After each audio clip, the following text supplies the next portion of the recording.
Culinary College. I will be taking over this year for Matthew Lett, and I am super excited to start. So today I will be cooking a bacon mac and cheese that is baked in the oven, and then some brownies. All right, so let's get started. So I've preheated the oven to 400 degrees to cook the bacon. And I like to cook the bacon in the oven because it's cooked more evenly and it's a lot easier that way. I also use a cooling rack so a lot of the grease drips to the bottom. This is ready to go into the oven, and it's gonna go in the oven for about 15 minutes. So I have a pot of boiling water that is getting started to cook my pasta, and I'm gonna start shredding some cheese. I have 3 kinds of cheese: a cheddar cheese, a Gruyere, and a mozzarella. So I'm gonna shred my Gruyere. And it's always a good idea to shred your cheese when you're making mac and cheese, because if you use the bags of pre-packaged cheese from the grocery store, they have preservatives in them, like potato starch and stuff, which will make your mac and cheese less creamy. And it will stiffen a lot faster. So I'm gonna want about 2 cups of cheddar cheese. So here is all the cheese. It's 2 cups of cheddar and 1 cup of Gruyere. All right, my water is boiling, so I'm gonna pour an entire box of elbows. You can really use any pasta for this, but I like to use elbows because it makes me think of normal, traditional mac and cheese.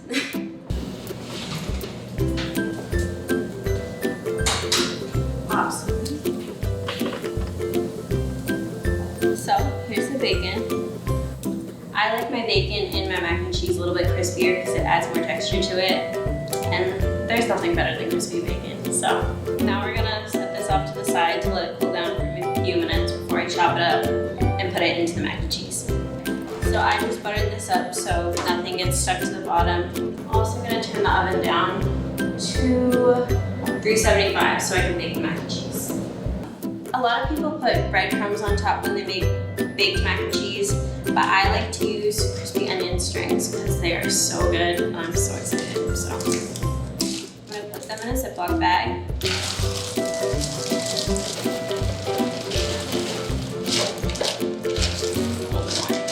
And then you can just crush them up. So usually you might have a cooking mallet or a rolling pin, but at the moment I do not have either. So I'm just gonna use measuring cup for now.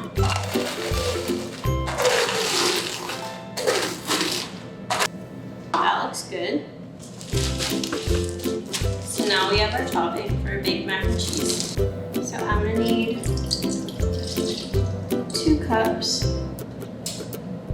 of whole milk and then another cup of half and half, making a total of 3 cups. So I took about a half a cup of the pasta water from in here that we're gonna use in the cheese sauce a little bit later to make it a little bit more creamy. And that is because when you cook pasta, the starches are released into the water, and the water just, like, it helps for a heartier sauce. All right, so I'm gonna drain this. I'm gonna take this pan, I'm gonna start on the cheese sauce. So I have about 3 tablespoons of butter. I'm gonna drop it here. So you're gonna wanna melt the butter all the way to the point where it's not like spurting up anymore, because a lot of the time butter has a lot of excess water in it. And you want that all of it to cook off to make a good roux that doesn't separate. So it's just about stop sizzling is when you wanna put the flour in. I'm gonna put 3 tablespoons of flour in. 2.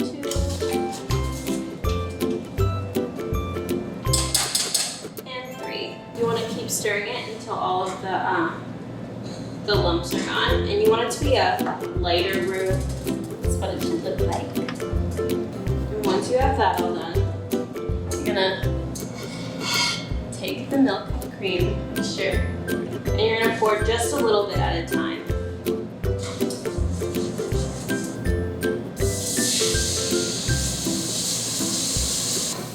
When you pour it in, it's gonna form this sort of paste, and it's gonna look really weird, but you wanna keep pouring it in a little bit at a time until you have a good sauce. And don't worry, all the lumps will go away after a while. Just keep stirring.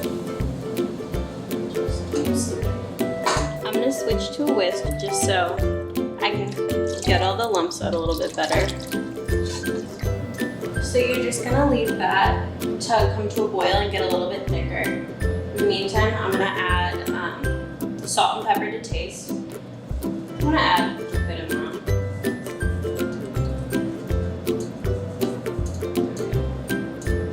And you can always add more later. So. I also like to add a little bit of paprika because it adds to the color of it.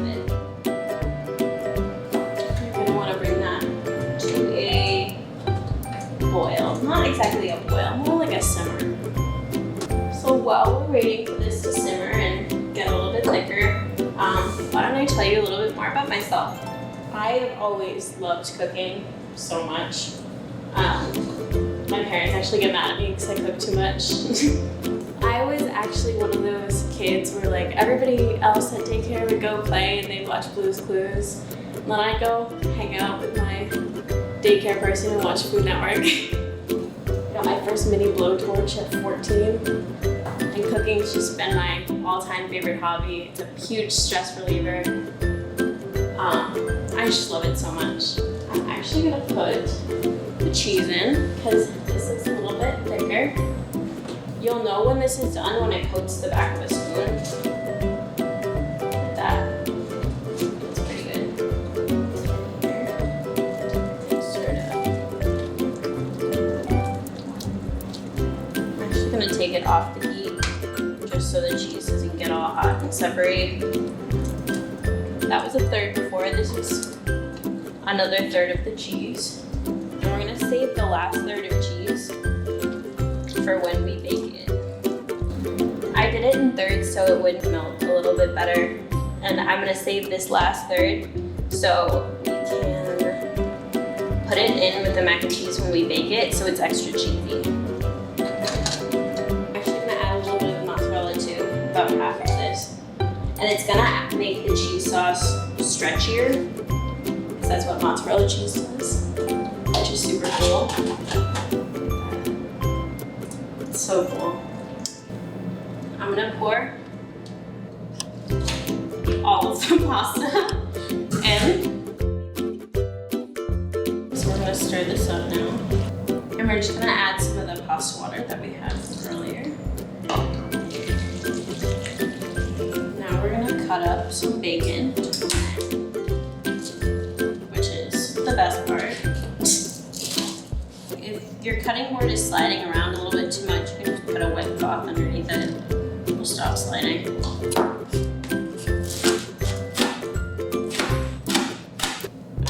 I watched all of the Culinary College episodes from last year. Matt definitely has better knife skills than I do.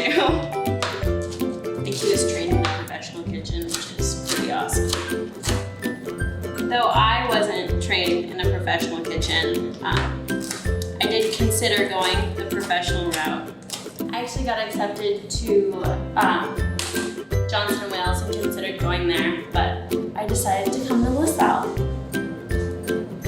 where I'm having a blast. So I'm gonna stir this up. I have a pan that I had from earlier. Been buttered up.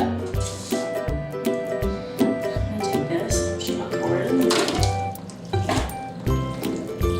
A lot of mac and cheese. Take some of the cheese from earlier. Dump that mozzarella in there. Stir it up. Put some of that down so it's extra cheesy in the middle there. And usually you pour half the mac and cheese in, and then you do this. But it came out a little fast, so we're gonna improvise some of that extra cheese we have right on top. We're gonna take the onion strings from before, sprinkle them on the top. And now that this is done, we can put it in the oven until it's golden brown, which should take about 15 minutes.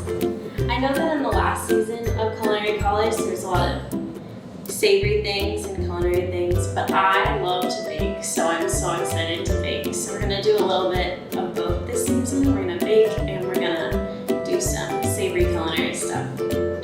So I'm gonna be making brownies today, which are super, super easy. Anybody can do it, I believe in you. So I have a whole stick of butter right here that I'm gonna melt and I'm gonna make really hot. I'm gonna melt my butter, just put it in the microwave. Put it in for a minute, but might take more, might take less, depending on the microwave you have. This is my apron. It's got macarons on it, which is great. I actually made this one along with 2 other ones that you might see later in this season. I just decided that I'm gonna make something, so I sewed a bunch of aprons that I use all the time now. My butter is super hot and ready to go. I'm gonna do that with a tablespoon of vegetable oil, canola oil, even like olive oil or coconut oil work too. So any sort of cooking oil you want to use. I'm gonna mix that with 1 1/8 cups of plain white sugar. Alright, so I have my whisk. I'm just gonna stir this up until it forms kind of like a paste. Now I'm gonna take 2 eggs.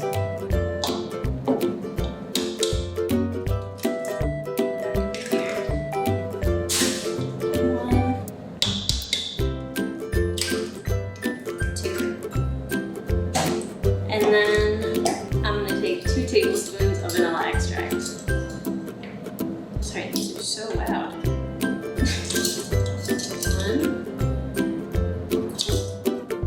This is what that should look like after that. This is my sifter. I'm going to sift all of my dry ingredients into the mixture that I've just made. I'm going to take a 1/2 cup of plain white flour. And then I'm going to take a 1/2 cup of cocoa powder. 1/4 of a teaspoon of salt. Sift that together. Mix this up. This is why we wear aprons. I just got cocoa powder all over myself. You are all set. You're ready to put it in your brownie pan. So just like the pan for mac and cheese, I will check on in a second. You're gonna want to butter your pan. You can also use any sort of cooking spray. I just don't have it right now, so I'm using butter. So I'm gonna take this and I'm just gonna get all of my brownie batter into the pan. So the fun part about these brownies is you can put anything on top. I'm gonna put chocolate chips on it today. You can put M&Ms or any kind of candy. I personally like putting coconut on it, but that is just because I like coconut. But today we're just gonna use chocolate chips. And when you're done, this is what it should look like. So now that these are done, I'm gonna go check on the mac and cheese. It should be done by now. And then I'm just gonna switch them out. Super heavy. There we go. This is all done. It should be a nice golden brown. I just lowered the oven down to 350 and I'm gonna put the brownies in and they should be done in about 20 minutes. So now I'm just gonna take a big scoop of this.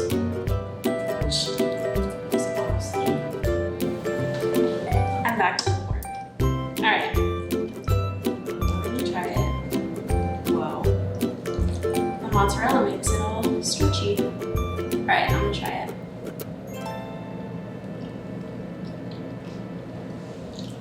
Awesome. Alright, so the brownies are done. I'm gonna take these out. Brownies, and they look awesome. So exciting. Well, thank you for joining us for our first episode of Culinary College. I had a blast, and please let us know if you tried any of these recipes yourself. I cannot wait for this season. It's going to be so much fun. So make sure you look out for the next episode. Also, make sure you check out LCTV on their socials.